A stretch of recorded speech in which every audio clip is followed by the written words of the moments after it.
आपने कभी इस बात पे गौर किया है कि एक भारी भरकम हाथी एक पतली सी चेन से बंधा होता है और उसमें काफ़ी ताकत होती है, मतलब उस चेन को तोड़ने के लिए, बट इतनी ताकत होती है कि वो चेन ही क्या, जिस खंबे के साथ वो चेन बंधी है उसको भी तोड़ के वहाँ से निकल जाए, पर फिर भी वो कभी बहुत ज़्यादा कोशिश भी नहीं करता है उस चेन को तोड़ने के लिए।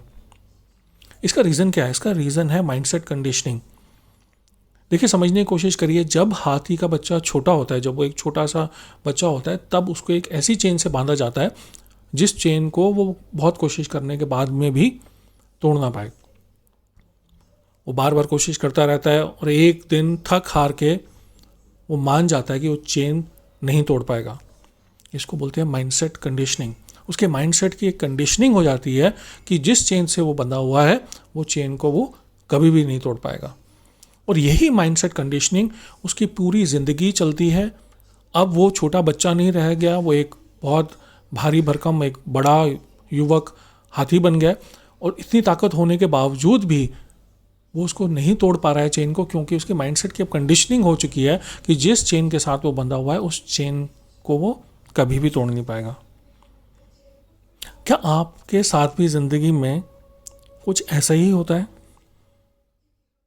कि आपने भी किसी काम को पकड़ के पूरा नहीं किया या उसमें इम्प्रूवमेंट लाने की कोशिश नहीं करी, क्योंकि आपके भी माइंडसेट की कंडीशनिंग ये हो गई है कि आप उस काम को या तो अच्छे तरीके से नहीं कर पाएंगे या आप में वो कैपेबिलिटी नहीं है उस काम को पूरा करने की।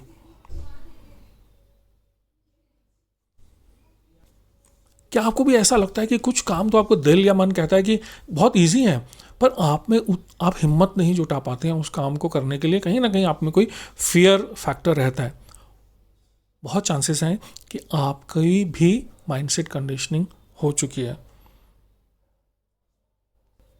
ऐसे केसेस में उस अपॉर्चुनिटी को या उस कैपेबिलिटी को रिविजिट करिए। ज़रूर जानने की कोशिश करिए कि अगर आपका फेलियर हुआ तो फेलियर से शर्माइए नहीं, पर फेलियर को एनालाइज करिए कि वो क्यों हुआ। मैं तो उसको फेलियर बोलूँगा ही नहीं, मैं तो बोलूँगा एक लर्निंग अपॉर्चुनिटी थी जो आपने मिस कर दी। तो आप उसको एनालाइज करिए, आप समझने की कोशिश करिए कि क्या वो रीजंस आपकी कोई कैपेबिलिटी का इशू था, कोई स्किल सेट का इशू था, या एक प्योर सर्कमस्टांसेस थे जिसकी वजह से आप उस चीज़ को पूरा नहीं कर पाए। और कोशिश करिए कि जब आप उस स्किल सेट को या रिसोर्सेज जो आपको रिक्वायरमेंट है उस टास्क को पूरा करने के लिए या उस कैपेबिलिटी को पाने के लिए, वो स्किल सेट पहले आप मेहनत करिए, ट्रेनिंग करिए, अपने आप को बेटर बनाइए, और उस टास्क जो अनफुलफिल्ड रह गया या आप जो कैपेबिलिटी पाना चाह रहे थे वो नहीं पा पाए, उसको एक बार फिर से कोशिश करिए। देखिए, कैपेबिलिटी एनहांसमेंट और सक्सेस जो है, सारा का सारा खेल जो है वो आपके पहली बात माइंडसेट का रह गया है, दूसरा रेगुलर ट्राई का रह गया है with improvement on A daily basis, और तीसरी बात खाली पेशेंस की है। तो कहीं ना कहीं हम ये जो हमारे को सेटबैक्स मिल जाते हैं या मैं बोलूँ लर्निंग अपॉर्चुनिटी मिलती है, उसको हम सही से समझ नहीं पाते हैं। उसकी वजह से कहीं ना कहीं हमारी माइंडसेट की कंडीशनिंग हो जाती है कि हम इस टास्क को या इस कैपेबिलिटी को नहीं पा पाएंगे।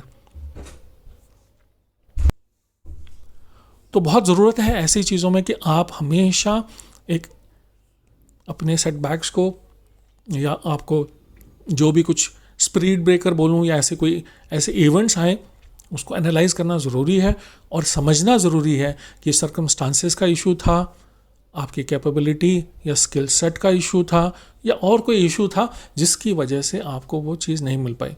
हाँ, अगर ऐसा ही चीज़ है कि आपको लगता है कि वो आपकी कैपेबिलिटी के साथ मिसमैच है और आपको वो अचीव करने में कोई फ़ायदा नहीं होने वाला है, तो आप छोड़ सकते हैं। बट खाली इस माइंडसेट कंडीशनिंग की वजह से कोई चीज़ को ना छोड़ें, उसको ज़रूर कोशिश करें और एक नेक्स्ट लेवल पे ले जाने की कोशिश करें। मेरा नाम सौरभ लीखा है। उम्मीद करता हूँ आपको ये वीडियो पसंद आया होगा। अगर ये वीडियो आपको पसंद आया तो उसको ज़रूर लाइक, शेयर और कमेंट करिएगा। मैं आपके कमेंट्स की वेट करूँगा। बहुत बहुत शुक्रिया।